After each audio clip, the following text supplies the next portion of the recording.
તો કોંગ્રેસમાં દગાખોર નેતા અને કાર્યકર્તા મુદ્દે સાંસદ ગેનીબેન ઠાકોરનું પણ આવ્યું છે નિવેદન। પક્ષમાંથી આવા કાર્યકર્તાઓને હાંકી કાઢવાની રાહુલે કરી હતી વાત। રાહુલ ગાંધીએ ગદ્દારો વિશે વાત સાચી મૂકી છે આ કહેવું છે ગેનીબેનનું। આવા ગદ્દારોથી નાના કાર્યકર્તાઓને પણ નુકસાન પહોંચી રહ્યું છે। ધંધા બચાવવા પક્ષને નુકસાન કરનારને ન બક્ષવા જોઈએ। આવા લોકોએ નાના કાર્યકર્તાની આશા પર પાણી ફેરવ્યું છે। એવા ઉમેદવારોને જ ટિકિટ અપાય જે જીત બાદ ભાજપમાં ન જાય। તો રાહુલ ગાંધી 2 દિવસની ગુજરાત મુલાકાત અને કાર્યકર્તાઓ સાથેના સંવાદમાં કોંગ્રેસની ગુજરાતમાં ક્યાં ક્યાં ત્રુટિઓ છે સહિતની તમામ બાબતો પર ચર્ચા કરી છે। ગેનીબેન ઠાકોર આપણી સાથે છે, એમની સાથે વાતચીત કરીએ। ગેનીબેન, સ્પષ્ટ કહ્યું છે કે કેટલાક ગદ્દારો કોંગ્રેસમાં છે અને એના કારણે જ્યાં સુધી એ ભાજપ સાથે મળેલા હશે ત્યાં સુધી કોંગ્રેસનું અહીંયા કંઈ નહીં થઈ શકે। આપને શું લાગે છે, આવા લોકોને કાઢી મૂકવા જોઈએ કે કેમ? જ્યારે રાહુલજીએ વાત કરી હોય ત્યારે પગલાં જે લેવાના હોય અને એ પૈકીનું એમના ધ્યાનમાં આવ્યું હોય, પ્રદેશ સમિતિના ધ્યાનમાં હોય, તો હું માનું છું કે પાર્ટીમાં રહીને જે લોકો પક્ષ વિરુદ્ધ પ્રવૃત્તિ કરીને નાના મોટા પોતાના વ્યક્તિગત સ્વાર્થો માટે કરીને ક્યાંક પાર્ટીને નુકસાન કરે છે, એના કરતાં જે નાના કાર્યકરો વર્ષોથી જે મહેનત મજૂરી કરે છે ને એમને આશા છે કે સત્તા પરિવર્તન થશે તો કંઈક અમને કોંગ્રેસ તરફથી નાના મોટું જે કંઈ એમની માગણીઓ છે એ મળશે। એ આશામાં નાનો કાર્યકર વર્ષોથી રાહ જોઈને એ ખૂબ હેરાન થઈ રહ્યો છે।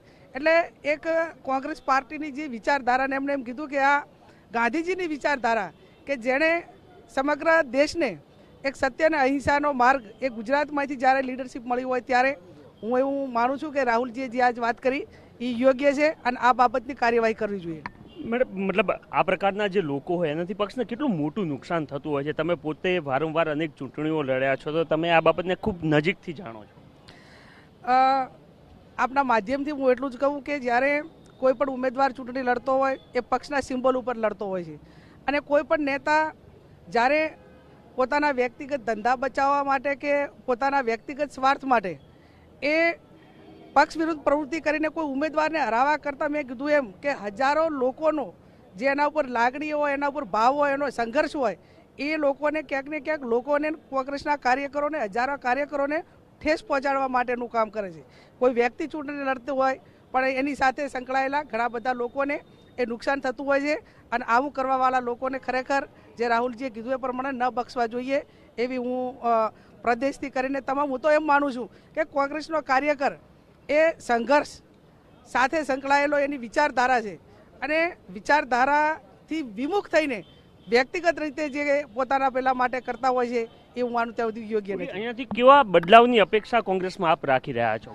એના કરતાં જે કંઈ રાહુલજીએ કહ્યું કે ભાઈ એક રેસનો ઘોડો હોય અને એક શાદીનો એક લગ્નનો ઘોડો હોય, એટલે જે લોકો ફિલ્ડમાં રહે છે, લોકો સાથે સંકળાયેલા છે, આ લોકોના સુખ દુઃખના ભાગીદાર બને છે, ક્યાંક ભારતીય જનતા પાર્ટીની સરમુખતારશાહી સામે ક્યાંક ને ક્યાંક પ્રોટેક્શન આપે છે, એમના સુખ દુઃખમાં ઊભા રહીને એમને મદદ કરવા માટેના પ્રયત્નો કરે છે, એવા લોકોને જ ચૂંટણીના મેદાનમાં મૂકવા જોઈએ અને એ લોકોની ઉમેદવારોની એવી ક્રેડિટ હોવી જોઈએ કે અમે જે ઉમેદવારને જીતાડીશું એ ભારતીય જનતા પાર્ટીમાં નહીં ભળે, એ વ્યક્તિગત સ્વાર્થમાં નહીં આવે અને કોંગ્રેસને અને લોકોને વફાદાર રહેશે એવા ઉમેદવારો કોંગ્રેસ પાર્ટીએ મૂકવા જોઈએ।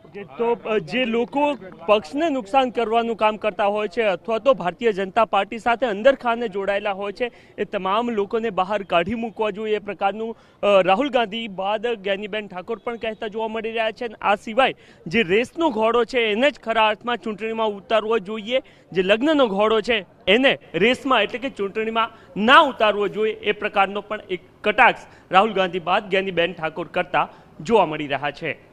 દીપક સેન સાથે નરેન્દ્ર રાઠોડ, TV9।